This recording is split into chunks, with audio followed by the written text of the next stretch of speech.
Hey guys, welcome back to my channel Technology, and today in this video tutorial I will show you guys how to increase or boost your browser volume. So you just need to follow me. So suppose if you are using Google Chrome browser, you just need to open that browser and you just need to go to this website Chrome Web Store and try to search this extension which is volume booster. Also I will give you this link to my video description. Okay, so after go to this link, you just need to click on this add to Chrome button. Click on add extension.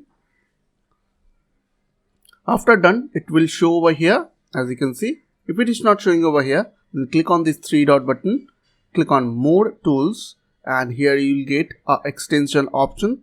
So go that option and make sure that it is enabled over here, and after that it will show over here. Just click on this volume booster, and from here you can increase or boost your volume. So I hope this quick tutorial will really help for you. And please don't forget to click on the subscribe button, like button and share button. And if you have any queries or question, then comments down below. I will see you guys in the next video. Till then, bye bye, take care.